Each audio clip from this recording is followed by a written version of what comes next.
I hope आप सभी बहुत अच्छे होंगे। आप सबकी तैयारी काफ़ी शानदार तरीके से चल रही होगी। आज हम लोग करने वाले हैं नेक्स्ट प्रैक्टिस सेट। ठीक है, इस प्रैक्टिस सेट में आपको पता है जीके जीएस का सेट करते हैं जो सभी एग्जाम्स के लिए मोस्ट इम्पोर्टेंट है। ठीक है, चलिए बिना बात की देर किए हम लोग करते हैं next practice set GK GS का। पहला क्वेश्चन बोल रहा है कि सबसे पहले निर्धनता का आकलन करते हुए दादा भाई नौरोजी ने किसे आधार बनाया था। सबसे पहले दादा भाई नौरोजी के बारे में आपको क्या पता है, ये गुजरात से थे। जन्म इनका गुजरात में हुआ था, कब? 1825 ईस्वी में। ठीक है, और इसको grand old man of India के नाम से भी जाना जाता है। ठीक है, तो ये भी बात याद रखिएगा, grand old man of India बोलते हैं। और ब्रिटिश संसद में चुने जाने वाले प्रथम व्यक्ति थे। कौन? दादा भाई नौरोजी। तब इसके क्या बोलता है, सबसे पहले निर्धनता का आकलन किए थे दादा भाई नौरोजी, किस आधार पर किए थे? सेना के जवान को लेकर के, ऑप्शन बी। ठीक है, और इनके बारे में याद रखिएगा, दादा भाई नौरोजी ने लंदन इंडियन सोसाइटी की स्थापना किए थे।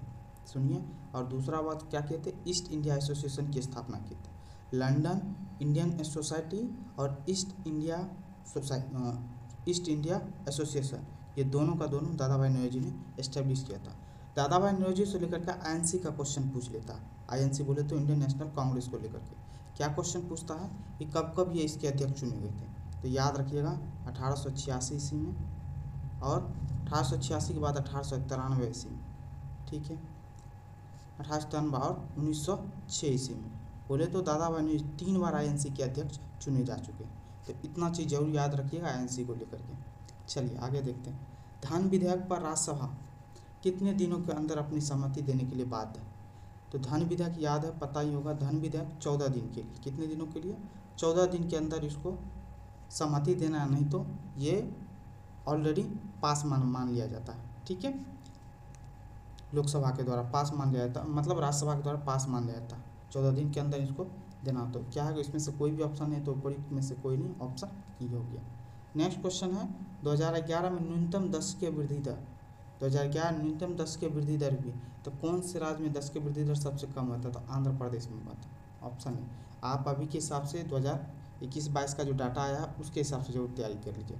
जनगणना 2011 के अंतरिम आंकड़ों के अनुसार भारत में पुरुष और महिला साक्षरता दर का अंतराल, भारत में पुरुष और महिला साक्षरता दर का बोल रहा है तो 16.68% का, ऑप्शन बी। नगरीयकरण के कारणों के संबंध निम्नलिखित पर विचार करना। ग्रामीण से शहरी क्षेत्रों को उच्च दर से पलायन, ग्रामीण से शहरी क्षेत्रों में उच्च दर से पलायन। आपको ही पता है ग्रामीण से शहर के क्षेत्र के तब काफ़ी मात्रा में पलायन हो रहा है, ये बात एकदम सही है। आगे देखते हैं, थोड़ा आपको बड़ा कर देते हैं। नगरों में क्या बोल रहा है, नगरों में शैक्षणिक संस्थाओं की बढ़ती संख्या स्वाभाविक है। गांव के लोग भी चाहते हैं अपने बच्चों को पढ़ाना, और आपको भी पता है नगर में शैक्षणिक संस्थाओं की संख्या बढ़ती जा रही है, तो ये भी एक कारण है। ग्रामीण क्षेत्रों में रहन सहन का ऊंचा स्तर, नहीं, ग्रामीण क्षेत्रों में रहन सहन का नीचा स्तर होता, ऊंचा नहीं होता, तो ये गलत हो गया। तो कौन हो गया आंसर इसमें? तो ऑप्शन 1 और 2, ऑप्शन ए। चलिए, नगरीय अवस्थापना में निम्न में से कौन सा एक सम्मिलित नहीं है? क्या बोल रहा है, सम्मिलित नहीं है। तो इसमें नगरीय अवस्थापना में कौन सा? आवासन ये सम्मिलित नहीं है। बाकी आपको नगरीय अवस्थापना में पेयजल की रहती सुविधा, स्वच्छता की और परिवहन, ये तीनों चीज़ आपको नगर में आराम से मिल जाएगा। आवासन का नहीं रहता, ऑप्शन बी। नेक्स्ट क्वेश्चन है, सूची 1 को सूची 2 से मिलान करना। आप देखिए, मौलिक कर्तव्य जो ही आया तो आपको मौलिक कर्तव्य से पता होना चाहिए कौन से भाग में है। मौलिक कर्तव्य भाग 3 में, तो ये चीज़ ये जरूर याद रखिएगा। भाग 3 आर्टिकल कितना 12 से 35 रहती है, 12 से 35, आर्टिकल 12 से 35 मौलिक कर्तव्य। ठीक है, कितने फंडामेंटल राइट? 6, तो ये जरूर याद रखिएगा। मौलिक कर्तव्य का क्या है, तो मौलिक कर्तव्य का क्या होगा, 42वें संविधान संविधान संशोधन के द्वारा जोड़ा गया था, तो ऑप्शन 3। तो ऑप्शन बी है, संसद मौलिक अधिकारों में संशोधन कर सकती है। संसद मौलिक अधिकारों में संशोधन कब कर सकती, किसके द्वारा? तो केशवानंद भारती केस के बाद ये इनका इनसे संबंध है। ठीक है, संशोधन कर। मूल ढांचे का सिद्धांत किसके साथ है? मिनर्वा मिल केस से। और याद रखिएगा केशवानंद भारती केस कब हुआ था? 1973 में, डेट पूछ लेता है तो जरूर याद रखिए इसको। ठीक है, मूल ढांचे का सिद्धांत कौन? Minerva mill case. और मिनर्वा मिल केस कब हुआ था? 1980 ईस्वी में। तो इनका डेट भी जरूर याद रखिए, एग्जाम पॉइंट ऑफ व्यू से बहुत ज़्यादा इंपॉर्टेंट है। इंसानों के अनैतिक व्यापार का निषेध कौन सा बच गया? अनुच्छेद 23। टीका 2 हो गया। तो ऑप्शन कौन सा हो जाएगा इसके हिसाब से? तो ऑप्शन हो जाएगा कौन सा 3 4 1 2 ऑप्शन ए। नेक्स्ट क्वेश्चन देखते हैं, भारत के संविधान में संशोधन किए जा सकते हैं। भारत के संविधान में संशोधन कब किए जा सकते हैं? तो ये केवल किए जा सकते हैं संसद के द्वारा, ऑप्शन सी। चलिए, भारतीय संविधान मान्यता देता है। भारतीय संविधान क्या चीज़ का मान्यता देता है?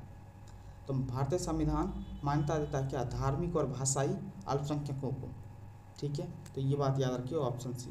केवल धार्मिक अल्पसंख्यकों को नहीं देता है, केवल भाषाई अल्पसंख्यकों को नहीं देता, लेकिन धार्मिक और भाषाई अल्पसंख्यकों दोनों को देता है। ठीक है, चलिए ऑप्शन सी। आगे देखते हैं, मौलिक कर्तव्यों से संबंधित निम्नलिखित में से कौन सा कथन सही नहीं है? तो कौन सा नहीं है? उन्हें परमादेश द्वारा प्रभावी बनाया जा सकता। परमादेश द्वारा कभी भी प्रभावी नहीं बनाया जा सकता, ये किसी विशेष क्षण के लिए होता है। ठीक है, ऐसा कोई आपातकाल आ जाए उस टाइम में परमादेश होता है, वैसे नहीं तो नहीं होता। ठीक है, तो ये चीज़ याद। संवैधानिक प्रक्रिया, तो ये सही नहीं है, तो यही ऑप्शन ए सही नहीं है, तो ऑप्शन ए होगी। संवैधानिक प्रक्रिया से बढ़ाया जा सकता है, ये तो एकदम सही है। अस्पष्ट विधियों की व्याख्या के लिए उनका उपयोग किया जा सकता है, एकदम सही है। आगे देखते हैं, किसी विशिष्ट कर्तव्य का पालन करना संवैधानिक कानून के क्षेत्र में जिसे न्यायालय निश्चित करता है, एकदम सही है। तो आपको पता है बाकी सही ऑप्शन ये सही होगा इसका, जो कि नहीं होना चाहिए। भारतीय संविधान का अनुच्छेद 78 में प्रावधान है दायित्वों का। आर्टिकल 78 में किस चीज़ का प्रावधान? तो ये प्रधानमंत्री को लेकर के, ऑप्शन डी। प्रधानमंत्री के लिए कौन कौन सा आर्टिकल है? 74 पता होना चाहिए आपको, 75, 78, ठीक है, और 366, ये सभी प्रधानमंत्री के लिए आर्टिकल है। तो जरूर याद रखिए, एग्जाम में बार बार पूछे जाते हैं। छाया में पनपने वाले पौधे को क्या कहते हैं? जो छाया में पौधा पनपता है, बड़े होते हैं, उसको क्या कहते हैं?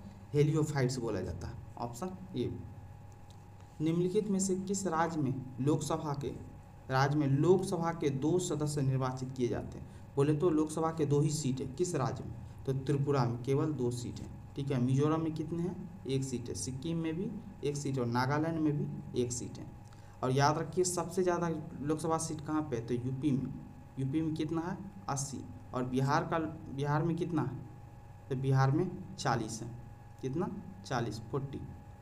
चलिए नेक्स्ट क्वेश्चन देखते हैं, व्यय का अनुमान किस रूप से भारतीय संसद के समक्ष रखा जाता है? व्यय का अनुमान, अब खर्चे का अनुमान किस रूप से भारतीय संसद के समक्ष रखा जाता है? तो किसके? अनुदान का अनुरोध, ऑप्शन डी। नेक्स्ट क्वेश्चन है, किसी राज्य के राज्यपाल द्वारा जारी ऑर्डिनेंस का अनुमोदन आवश्यक है? राज्यपाल द्वारा जारी ऑर्डिनेंस जो है ना, अनुमोदन होना आवश्यक है। किसके द्वारा? राज्य की विधायिका के द्वारा। ठीक है, ऑप्शन बी। नेक्स्ट क्वेश्चन है, राज्यों के वित्त लेखों पर नियंत्रण रखता है। राज्यों के वित्त लेखों पर नियंत्रण कौन रखता है? तो इनमें से कोई ना ही राज्यपाल रखता, ना ही मुख्यमंत्री, ना राज्य के वित्त सचिव, ना वित्त आयोग। रखता कौन है? भारत के नियंत्रक और महालेखा परीक्षक, राज्य और संघ दोनों के लिए रखता है। समझ के बात को, तो उपयुक्त में से कोई नहीं, ऑप्शन ई। नेक्स्ट क्वेश्चन है, निम्न कथनों पर विचार करना, भारत में वित्तीय सौदों पर स्टाम्प शुल्क। वित्तीय सौदों पर स्टाम्प शुल्क, तो ये बात याद रखिएगा, वित्तीय सौदों पर स्टाम्प शुल्क आर्टिकल कितना है? आर्टिकल 268। ये चीज़ दिमाग में रखिएगा।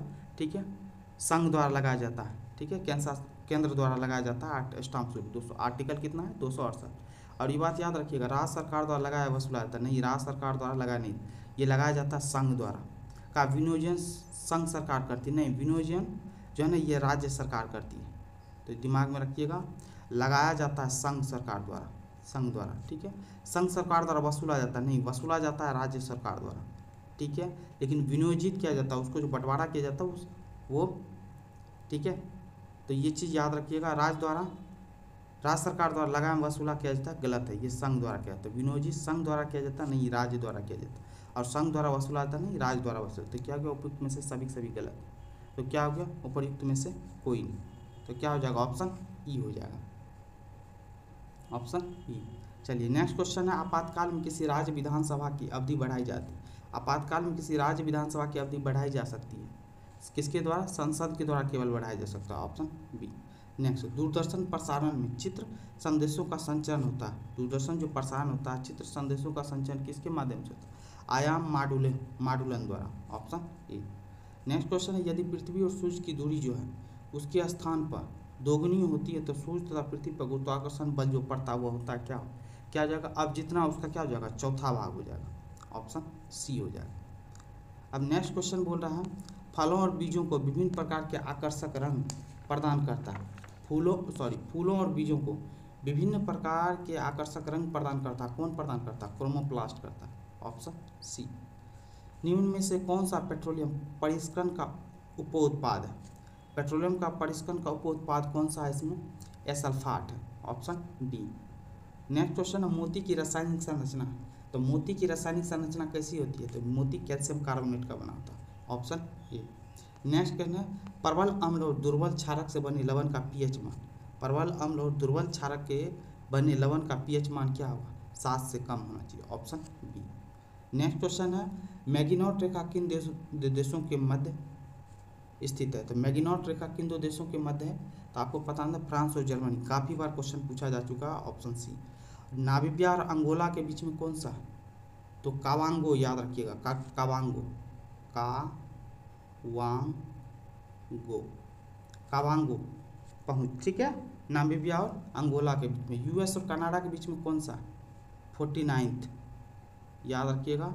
49 समांतर रेखा, ठीक है। 49वीं उत्तरी समांतर रेखा। क्यों? कि आपको पता है यूएस और कनाडा नॉर्थ बोले तो नॉर्थ में है, ठीक है। तो 49वीं समांतर रेखा यूएस और कनाडा के बीच में। जर्मनी और पोलैंड के बीच में कौन है? ऑर्डर नीचे रेखा, ठीक है। ऑर्डर नीचे रेखा। तो क्या गया उसका ऑप्शन? ऑप्शन सी हो गया आंसर। चलिए नेक्स्ट, मधुमक्खी के डंक मारने पर किस पदार्थ से उपचार करना लाभकारी होता है? तो किससे? बेकिंग सोडा से होता है। Option A. नेक्स्ट, ऐसे सब तत्व जिनमें धातु और अधातु दोनों के गुण पाए जाते क्या बोलते हैं? उसको उपधातु बोलते हैं। Option A. चलिए, निम्नलिखित में से कौन सा राज्य कपास का सबसे बड़ा उत्पादक है? तो कौन सा है? गुजरात सबसे बड़ा उत्पादक है। ऑप्शन सी। महाराष्ट्र किस चीज़ के लिए फेमस है? आपको पता है, प्याज के लिए, ठीक है। प्याज के लिए सबसे ज़्यादा उत्पादन करता है महाराष्ट्र। Option B. लेकिन इसका आंसर क्या होगा? ऑप्शन सी, कपास के लिए। नेक्स्ट क्वेश्चन देखते हैं, दक्षिण एशियाई क्षेत्रीय सहयोग संगठन सार्क का मुख्यालय कहाँ स्थित है? तो सार्क का मुख्यालय आपको पता है कहाँ पे? काठमांडू में। और सार्क की स्थापना कब हुई थी? 1985 ईस्वी में, ठीक है। कभी कभी डेट पूछ लेता है, तो याद रखिएगा 8 दिसंबर 1985। चलिए, एग्जाम आइडिया नामक पुस्तक की रचना किसने की थी? एग्जाम आइडिया पुस्तक की रचना किए थे Narendra Modi, PM. Option C.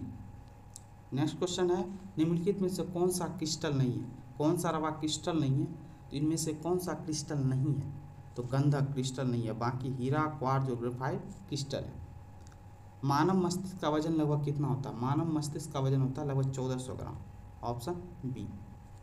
Next question है, शारीरिक विकास के लिए महत्वपूर्ण पोषक पदार्थ कौन सा है? यदि शरीर में विकास चाहिए तो आपको प्रोटीन का शरीर में जाना बहुत जरूरी। तो ऑप्शन बी, प्रोटीन का दाल बहुत बड़ा स्रोत है, ठीक है। निम्नलिखित में से कौन सा हार्डवेयर का उदाहरण है? हार्डवेयर का उदाहरण नहीं है बोल रहा है, तो कहने का मतलब वो सॉफ्टवेयर है। कौन है? एक्सेल। Option A. बाकी कीबोर्ड पर आप टच कर सकते हैं, मॉनिटर को टच सकते हैं, माउस को भी टच कर सकते हैं। तो ऑप्शन ए हो गया क्या? हार्डवेयर का उदाहरण नहीं है, ये सॉफ्टवेयर है। चलिए, महात्मा बुद्ध किस मौसम में धर्म प्रचार से दूर रहे? महात्मा बुद्ध तो किस मौसम में? बरसात में ये धर्म प्रचार से दूर रहते। तो ऑप्शन बी। यूरिया में नाइट्रोजन का प्रतिशत होता है, तो आपको पता है यूरिया में नाइट्रोजन का प्रतिशत इसमें कितना होता है? यूरिया में नाइट्रोजन का प्रतिशत होता है 46.6%, ठीक है। तो क्या हो गया इसमें से? उपर्युक्त में से कोई नहीं। Option E. प्रकाशिक तंतु किस सिद्धांत पर कार्य करता है? प्रकाशिक तंतु किस सिद्धांत पर कार्य करता है? पूर्ण आंतरिक परावर्तन के बाद। Option C. नेक्स्ट क्वेश्चन है, प्रोटॉन की खोज किसने की थी? तो प्रोटॉन की खोज किया था किसने? तो प्रोटॉन की खोज किया था गोल्डस्टीन ने। Option B. चैडविक ने किसका खोज किया था? तो न्यूट्रॉन का, याद रखिएगा। किसका? चैडविक ने न्यूट्रॉन है। जे थॉम्सन ने किसका खोज किया था?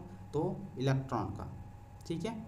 चलिए, बाकी न्यूट्रॉन के बारे में पता ही है, ग्रेविटी से एप्पल जो गिर रहा था सर पे, तो ग्रेविटी की खोज न्यूटन ने किया था। चलिए आगे देखते हैं, भारत में उग्र राष्ट्रीयता के जन्मदाता तथा निर्भयता से राष्ट्र की वेदना प्रकट करने वाले प्रथम भारतीय के रूप में जाने जाते हैं। किसको? बाल गंगाधर तिलक को। इनके इसी निर्भयता के चक्कर में, इसी निर्भयता के लिए भारतीय असंतोष का जनक भी बोला जाता है इसको। किसको? बाल गंगाधर तिलक को। तो ये बात याद रखिएगा, ठीक है।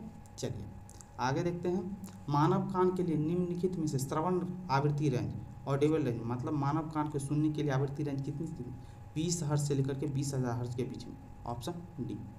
नेक्स्ट क्वेश्चन है, निम्नलिखित में से कौन सा कैल्शियम का अयस्क है? कैल्शियम का इनमें से कौन सा अयस्क है? तो कैल्शियम डोलामाइट जो है ना, डोलोमाइट कैल्शियम का अयस्क, option A. Next question, sulphuric acid का रासायनिक फार्मूला। सल्फ्यूरिक एसिड पता ही H2SO4 बोलते हैं, ऑप्शन बी। नेक्स्ट क्वेश्चन है, जांग में पाई जाने वाली हड्डी को क्या कहते हैं? जांग में पाई जाती है उसको फीमर बोलते हैं। सबसे लंबी हड्डी होती थी, ये बात भी याद रखिएगा, ऑप्शन ए। नेक्स्ट क्वेश्चन है, निम्नलिखित में से कौन सा सामान्य ताप पर ठोस अवस्था में रहता है? सामान्य ताप पर ठोस अवस्था में कौन सा रहता है इसमें? तो कौन रहता है? आयोडीन। आपको ही पता है, गर्मी के टाइम में देखते होंगे पिघल जाता है, तो बोले तो नॉर्मल टेम्परेचर पर या ठोस अवस्था में रहता है। ठीक है, चलिए, निम्नलिखित में से कौन पेनिसिलिन के आविष्कारक थे? तो पेनिसिलिन के आविष्कारक कौन थे इसमें से? तो पेनिसिलिन के आविष्कार थे Alexander Fleming, option C. Sulphuric अम्ल बनाने की संपर्क विधि में उत्प्रेरक होता है। सल्फ्यूरिक अम्ल बनाने में संपर्क विधि के उत्प्रेरक का काम कौन करता है? प्लेटिनम चूर्ण करता है, ऑप्शन सी। रतौंधी किसके कमी के कारण होता है? तो आपको ही पता है रतौंधी किसके, तो रतौंधी होता है किसके? विटामिन ए की कमी के कारण। ठीक है, रात में दिखना बंद हो जाता, ऑप्शन डी, दिखाई नहीं देता, ऑप्शन डी। चलिए, बीमारी पता करने के यंत्र MRI का मतलब क्या था? बोले तो MRI का फुल फॉर्म आपसे पूछ रहा है। ठीक है, चुंबकीय रेजोनेंस चित्रीकरण हिंदी में इसको बोलते हैं। ठीक है, ऑप्शन सी। हाइड्रोजन बम किस सिद्धांत पर कार्य करता है? हाइड्रोजन बम किस सिद्धांत पर कार्य करता है? कौन सा? नाभिकीय संलयन के सिद्धांत पर कार्य करता है, ऑप्शन डी। ठीक है, तो ये था पूरा का पूरा सॉल्यूशन। आई होप ये जीके जीएस का सॉल्यूशन आपको पसंद आया हो। पसंद आया तो प्लीज़ करके चैनल को सपोर्ट करें, लाइक करें, कमेंट करें। Thank you so much.